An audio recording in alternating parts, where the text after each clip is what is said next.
I am absolutely appalled at how much people in this country do not think. We are given to understand that an Arabic guy out there up in the mountains financed the most elaborate attack on this country. Do you think some people in a cave were able to have NORAD stand down? Do you think that people in a cave were able to have all of this happen? And when I think about how many Americans were killed in New York City, and believing as I do that this thing was a setup job, this is a textbook operation that Nazis used, and they've used it over and over again. America has been suckered in one more time. I don't have to tell you things are bad. Everybody knows things are bad. The dollar buys a nickel's worth.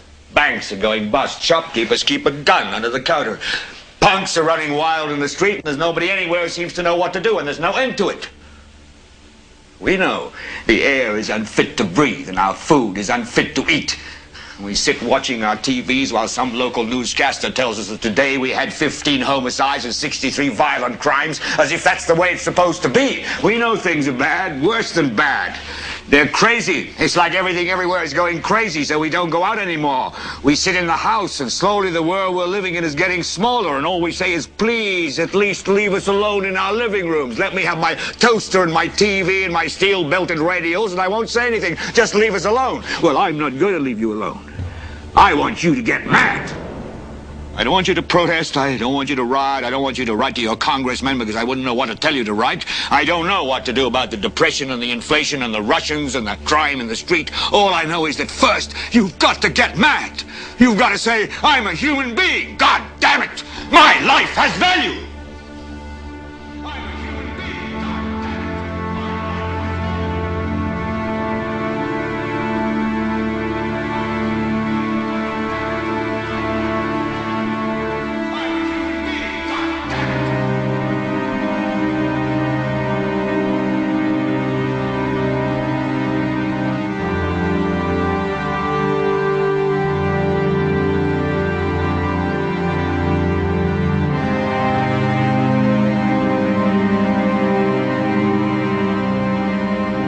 Smoke, 105, 2 pounds. It's really bad. It's black. It's iron. My wife thinks I'm all right. I called her and said I was leaving the building. I was fine, and I'm banged. It's the 3 of us, 2 broken windows.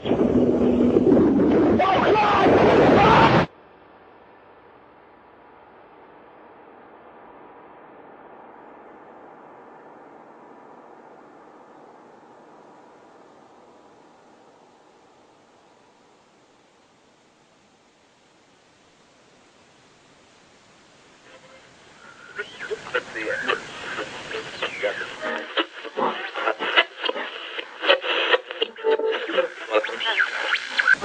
When hostilities commenced in Europe in 1939, it was realized that the American people had no intention of entering the war.